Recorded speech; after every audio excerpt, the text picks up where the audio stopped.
सोचिए, बैंक से एक ही दिन में एक अच्छी और एक बुरी खबर आए, कैसा लगेगा? खैर, 2025 के आखिर में कुछ ऐसा ही हो रहा है।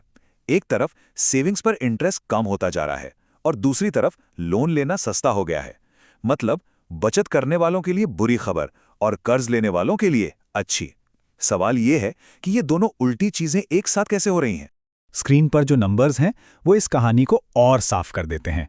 देखिए, एक तरफ एसबीआई, एचडीएफसी, आईसीआईसी जैसे बड़े बैंक सेविंग्स पर सिर्फ 2.5 से 2.75% का इंटरेस्ट दे रहे हैं, और वहीं दूसरी तरफ bank of Maharashtra, PNB, bank of Baroda अपने लोन सस्ते करते जा रहे हैं।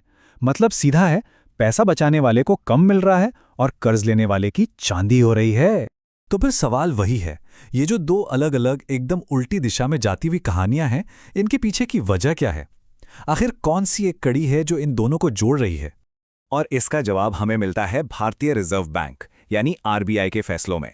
समझिए कि आरबीआई ही वो मास्टर स्विच है जिसके एक ही फैसले से देश भर में करोड़ों लोगों के बैंक अकाउंट्स पर सीधा असर पड़ता है। तो इस पूरी कहानी के सेंटर में है एक शब्द, रेपो रेट। बहुत सिंपल भाषा में समझते हैं, ये वो इंटरेस्ट रेट है जिस पे आरबीआई बाकी सभी बैंकों को पैसा उधार देता है। अब ये आरबीआई का सबसे पावरफुल टूल है। जब भी आरबीआई को लगता है कि इकोनॉमी थोड़ी सुस्त पड़ रही है और उसे एक बूस्ट देना है ताकि लोग ज्यादा खर्च करें, बिजनेस में इन्वेस्टमेंट बढ़े, तो वो बस रेपो रेट को कम कर देता है। और 2025 में हुआ भी बिल्कुल यही। आरबीआई ने 2 बार रेपो रेट कट किया, एक बार जून में 50 बेसिस पॉइंट्स और फिर दिसंबर में 25 बेसिस पॉइंट्स। और बस इन्हीं 2 कटौतियों ने सेविंग्स और लोन रेट्स का पूरा गेम ही पलट कर रख दिया। तो ये चेन रिएक्शन काम कैसे करता है? बहुत सीधा सा हिसाब है। स्टेप 1, आरबीआई ने रेपो रेट घटाया। स्टेप 2, इससे बैंकों के लिए आरबीआई से पैसा उठाना सस्ता हो गया, मतलब उनकी कॉस्टिंग कम हो गई। स्टेप 3, जब बैंकों का खर्चा कम हुआ तो उन्होंने इसका फायदा आगे पास ऑन किया। और स्टेप 4, नतीजा, सेविंग्स अकाउंट पर इंटरेस्ट कम हो गया और लोन की ईएमआई सस्ती हो गई। एकदम सिंपल, एक के बाद एक होने वाला असर है ये। चलिए अब सिक्के का दूसरा पहलू भी देख लेते हैं। बैंकों के नजरिए से सोचते हैं, जब इंटरेस्ट रेट्स इतने कम होते हैं तो बैंकों के प्रॉफिट मार्जिन पर भी तो असर पड़ता है ना? तो सवाल ये है कि इस कम मुनाफे वाले माहौल में आखिर बैंक सर्वाइव करने के लिए क्या नई स्ट्रैटेजीज अपना रहे हैं? देखिए, जब लोन देने और सेविंग्स पर मिलने वाले इंटरेस्ट का फासला कम हो जाता है तो बैंकों को पैसा कमाने के लिए नए रास्ते खोजने ही पड़ते हैं। अब लड़ाई सिर्फ इंटरेस्ट रेट्स की नहीं रही, असली मुकाबला इस बात का है कि कौन सा बैंक सबसे ज्यादा सुविधा दे रहा है, किसकी टेक्नोलॉजी सबसे बेहतर है और कौन लोगों की डेली लाइफ का हिस्सा बनने में कामयाब हो रहा है। और सबसे दिलचस्प बात क्या है पता है? ये सब जो हो रहा है ना, ये कोई अचानक से नहीं हुआ है। आज 2025 में हम जो देख रहे हैं, इसकी पूरी स्क्रिप्ट, इसका पूरा प्लेबुक सालों पहले 2020 में ही तैयार हो गया था। तो चलिए जरा पीछे चलते हैं और उस प्लेबुक के पन्ने पलटकर देखते हैं।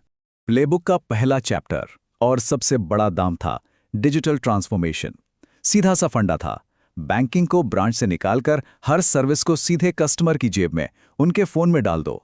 इस नंबर को देखिए जरा, 400 से ज्यादा बैंकिंग सर्विसेज। ये कोई मजाक नहीं है। आईसीआईसी बैंक का जो आई मोबाइल ऐप है वो सिर्फ एक ऐप नहीं है, बल्कि सच में मुट्ठी में बंद एक पूरा का पूरा बैंक है। और ये सब रातों रात नहीं हुआ, ये एक बहुत सोची समझी लंबी गेम है। देखिए, 2020 में आईसीआईसीआई ने अपना ऐप किसी भी बैंक के कस्टमर के लिए ओपन कर दिया। फिर 2025 में फेस्टिव बोनांजा जैसे बड़े बड़े ऑफर्स देकर लोगों को ऐप यूज करने की आदत डाली। और आज इसमें यूपीआई लाइट और स्मार्ट स्कैन जैसे लेटेस्ट फीचर्स भी जोड़ दिए गए हैं। यह साफ दिखाता है कि बैंक कितने सालों से लगातार इस पर पैसा और मेहनत दोनों लगा रहे हैं। और ऐसा नहीं कि सिर्फ आईसीआईसीआई ही ये कर रहा था। अरे नहीं, ये तो पूरे सेक्टर में एक डिजिटल रेस छिड़ गई थी।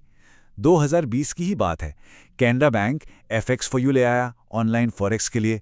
बैंक ऑफ बड़ौदा ने डिजिटल लेंडिंग प्लेटफॉर्म लॉन्च कर दिया। यहाँ तक कि स्नैपडील जैसी ई-कॉमर्स कंपनियां भी एनपीसीआई के साथ मिलकर घर पर क्यूआर कोड पेमेंट की सुविधा दे रही थी। ये एक डिजिटल क्रांति की असली शुरुआत थी। अब आते हैं प्लेबुक के दूसरे चैप्टर पर, और ये था पार्टनरशिप की पावर। बैंकों ने समझा कि अकेले चलने से बात नहीं बनेगी, तो उन्होंने दूसरी इंडस्ट्रीज के साथ हाथ मिलाना शुरू किया ताकि वो हर जगह मौजूद रह सकें। तो इन पार्टनरशिप्स के पीछे का आइडिया क्या था? आइडिया बहुत सिंपल था। लोगों की रोज की जिंदगी में इस तरह से शामिल हो जाओ कि उन्हें एहसास तक ना हो और उनके हर छोटे बड़े काम के पीछे एक बैंक खड़ा हो। और इसके सबूत भी हमें 2020 में ही दिखने लगे थे। देखिए, एमएसएमईज के लिए एक्सिस बैंक ने रूपी फी और वीजा के साथ मिलकर कार्ड लॉन्च किया। रियल एस्टेट के लिए क्रेडाई, एसबीआई और गूगल ने मिलकर वर्चुअल प्रॉपर्टी एक्सपो बना दिया। ई कॉमर्स के लिए पेयू और गूगल पे ने टोकनाइज पेमेंट शुरू कर दिए। और ट्रांसपोर्ट के लिए आईसीआईसीआई और गूगल पे ने मिलकर फास्टैग को पॉपुलर बना दिया। मतलब हर पार्टनरशिप कस्टमर की लाइफ के एक अलग पहलू को टारगेट कर रही थी। तो अल्टीमेट गोल क्या था?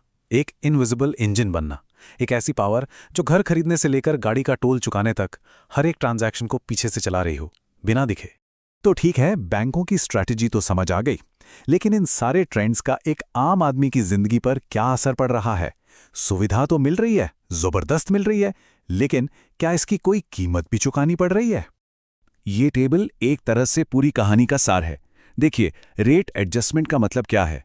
सेविंग्स पर रिटर्न कम लेकिन लोन सस्ते। डिजिटल डोमिनेंस का मतलब जबरदस्त सुविधा 2400 घंटे आपकी जेब में। और स्ट्रेटेजिक पार्टनरशिप का मतलब बैंकिंग अब ब्रांच तक सीमित नहीं है, वो आपके दूसरे ऐप्स और रोज के कामों का हिस्सा बन चुकी है। तो कुल मिला के बात यह है कि बैंक के साथ हमारा रिश्ता अब पूरी तरह से बदल चुका है। अब बैंक सिर्फ पैसा रखने की एक जगह नहीं है, बल्कि वो एक डिजिटल पार्टनर बन गया है जो लगातार हमारे साथ है, हमारे पैटर्न को समझ रहा है और हमारे डेटा को इस्तेमाल कर रहा है। तो ये सारी बातें हमें एक बहुत बड़े सवाल के सामने लाके खड़ा कर देती हैं। आज बैंकिंग जितनी पर्सनल, जितनी स्मार्ट और हमारी ज़रूरतों को पहले से ही भांपने वाली हो गई है, तो इस पूरी नई बिसात में सोचने वाली बात यह है कि अंत में सबसे ज़्यादा फायदा किसे हो रहा है? हमें, यानी कस्टमर को, या फिर बैंक को?